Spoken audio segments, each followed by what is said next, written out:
Okay, my name is Cody Ruiz, and my topic is how experience leads to intelligence. John Locke once said that no man's knowledge here can go beyond his experience. And I can use a very plain, simple example for this.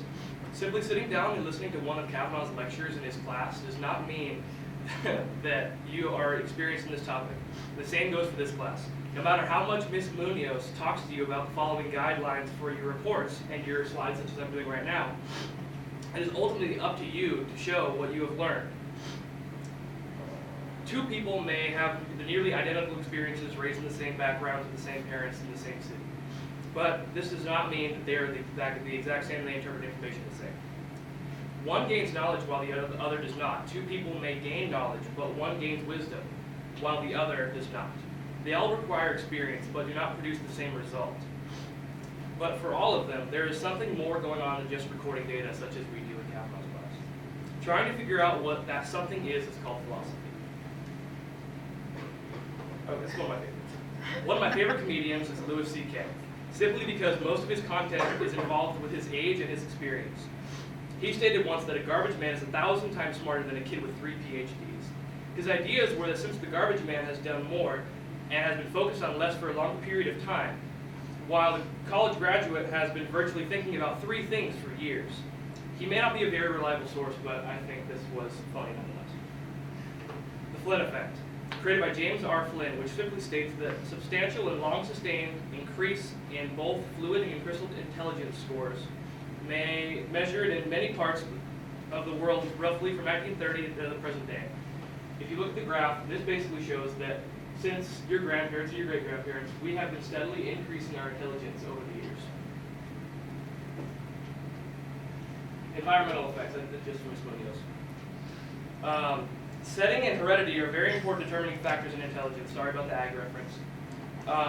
As I earlier described, that there are two people with the same setting have different outcomes. As you see here, both of them have the exact same lighting and same seed, but they ultimately have a different growth rate because they have different fertilizers. This would be the same thing as between me and Luke. We have different settings, so we grow and we change differently.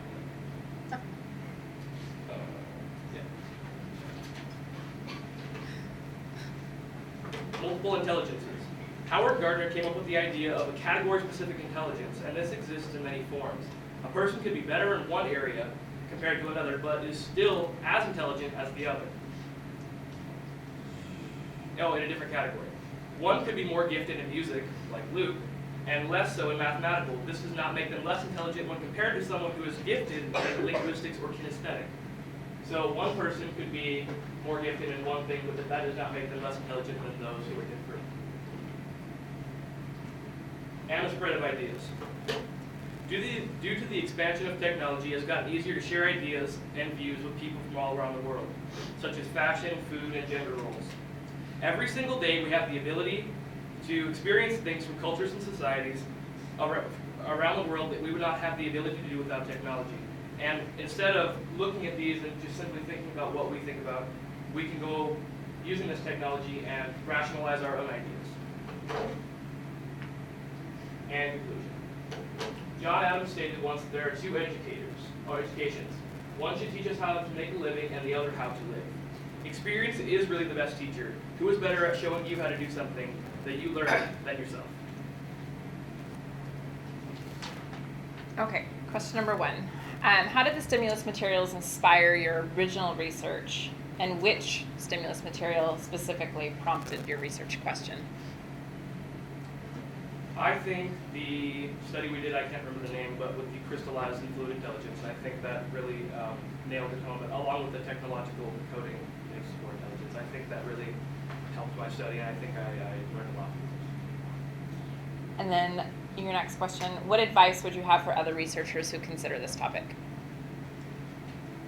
Do your research thoroughly and don't just go from one side. I think I might have been a little biased, but I think that if you're going to do your work, I think you should fully examine both sides.